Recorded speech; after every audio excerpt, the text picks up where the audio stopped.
আজকের আলোচ্য বিষয় মাধ্যমিক 2025 ABTA test paper life science page 79 এর প্রশ্ন উত্তর।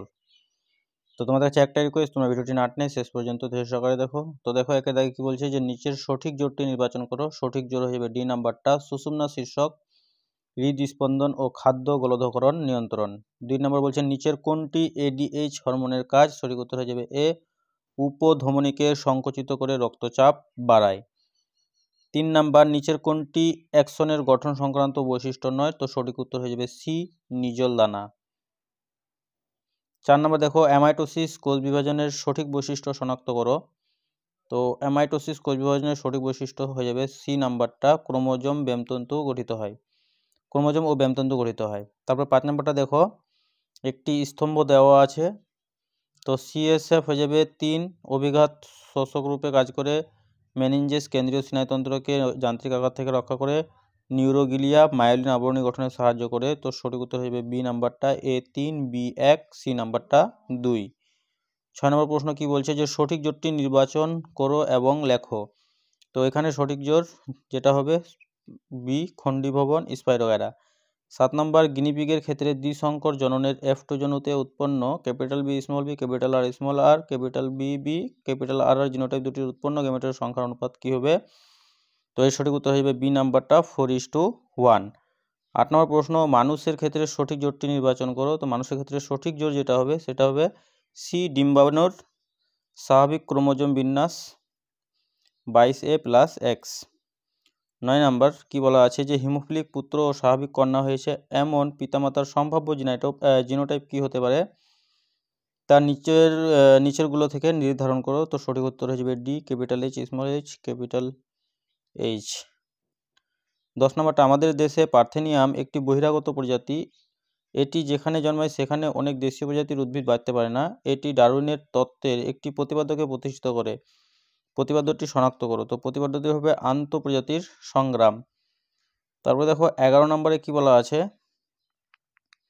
সমস্ত অঙ্গের বৈশিষ্ট্য শনাক্ত করো। তো সমস্ত অঙ্গের বৈশিষ্ট্য হলো উৎপত্তি ও গঠনগতভাবে অভিন্ন হলেও কার্যগতভাবে ভিন্ন। ডি নাম্বারটা সঠিক উত্তর।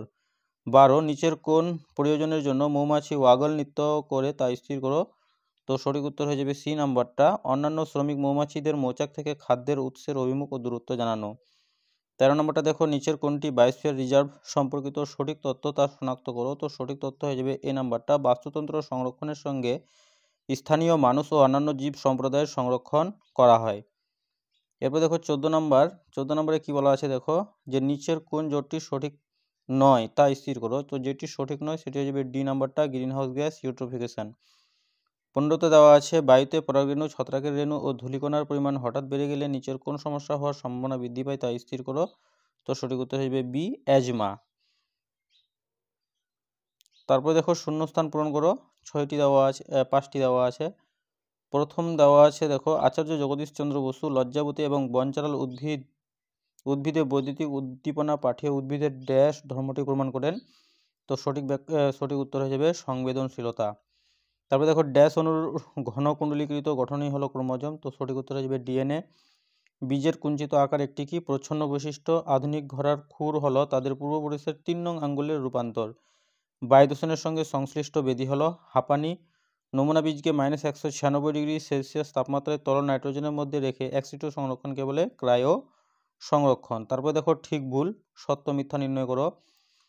প্রথমটা কি বলছে যে বহুমূত্র রোগে আক্রান্ত ব্যক্তির অত্যধিক পরিমাণ লঘুমূত্র নির্গত হয়। তো এটা হয়ে যাবে সত্য। প্রতিটি নিউক্লিওসাইডে নাইট্রোজেনযুক্ত ক্ষারক ও ফসফরিক অ্যাসিড থাকে। এটা হয়ে যাবে মিথ্যা। মানুষের ক্ষেত্রে মহিলারা সর্বদাই হোমোগেমেটিক। এটা হিসেবে কি সত্য। তারপরে বাষ্পমোচনের হার হ্রাস করার জন্য ক্যাকটাসের পাতা কাটায় রূপান্তরিত হয়েছে। সত্য। নাইট্রাস অক্সাইড একটি গ্রিনহাউস গ্যাস। সত্য হয়ে যাবে। এসিটাইল কোলিন ও এডিনিন হলো নিউরোট্রান্সমিটার। এটাও সত্য। তারপরে দেখো এই স্তম্ভের সঙ্গে বি স্তম্ভ মিলাও। প্রেস বায়োপিয়া। সঠিক উত্তর হয়ে যাবে সি, নিকট দৃষ্টি ত্রুটিপূর্ণ। তারপরে বৃদ্ধির কোষীয় বিভাজন দশা। সঠিক উত্তর ডি, কলা অঙ্গ তন্ত্র গঠন। কালো অমসৃণ লোমযুক্ত গিনিপিগের জিনোটাইপ হয়ে যাবে capital B small B capital R small R. ঘোড়ার বিবর্তন। সঠিক উত্তর হয়ে যাবে এক নাম্বারটা, পায়ের আঙ্গুলের সংখ্যা হ্রাস। তারপরে জলাভূমি। সঠিক উত্তর হয়ে যাবে কি ভূগর্ভস্থ জলের পুনর্নবীকরণ, ক্রোমোজোমকে ব্যামতন্তুর সঙ্গে যুক্ত করে। সঠিক উত্তর হয়ে যাবে সেন্ট্রোমিয়ার, ই নাম্বারটা। এরপরে প্রশ্নে চলে যাব। দেখো এর প্রশ্নে কি বলছে যে বিসদৃশ শব্দটি বেছে লেখো। তো প্রথমে দেওয়া আছে অ্যালফেক্টরি স্নায়ু, ভেগাস স্নায়ু, অপরিক স্নায়ু, অডিটরি স্নায়ু। তো বিসদৃশ হয়ে যাবে ভেগাস স্নায়ু। তারপর বলছে নিপেজের সম্পর্কযুক্ত একটি শব্দজোড় দেওয়া আছে, প্রথম জোড়টির সম্পর্ক বুঝে দ্বিতীয় জোড়টির শূন্যস্থানে উপযুক্ত শব্দ বসাও। জোড় কলম দেওয়া আছে আম, তাহলে জবা কি হবে? শাখা কলম। মেন্ডেল তার দ্বিসংকর জনপরীক্ষা থেকে কোন সূত্রে উপনীত হয়েছিল? স্বাধীন সঞ্চালন সূত্র। তারপরে দেওয়া আছে কেবলমাত্র হোমোজাইগাস অবস্থায় হিমোফিলিয়া রোগের প্রকাশ ঘটার কারণ কি? সঠিক উত্তর হয়ে যাবে প্রচ্ছন্ন জিনের কারণে। 24 সমস্ত অঙ্গ কোন ধরনের বিবর্তনকে নির্দেশ করে? তো অপসারী বিবর্তনকে নির্দেশ করে কে? সমস্ত অঙ্গ। 25 নিচের 4টি বিষয়ের মধ্যে 3টি বিষয় একটি বিষয়ের অন্তর্গত, সেই বিষয়টি খুঁজে বের করে এবং লেখো। কি বলছে যে কৃষিক্ষেত্রে কীটনাশকের ব্যবহার, টাইফয়েড, জলদূষণ, কারখানা থেকে উৎপন্ন তরল বর্জ্য। সঠিক ব্যাখ্যা হয়ে যাবে, সঠিক উত্তর হয়ে যাবে তোমাদের জল দূষণ। তারপর 26-26-এ কি বলা আছে যে স্থানীয় মানুষ ও বন দপ্তর যৌথভাবে জঙ্গল পুনরুদ্ধারের জন্য যে ব্যবস্থা অনুসরণ করে তার নাম কি? JFM, joint forest management. তো প্রিয় শিক্ষার্থী বন্ধুরা, ভিডিওটি ছিল এই পর্যন্তই। ধন্যবাদ।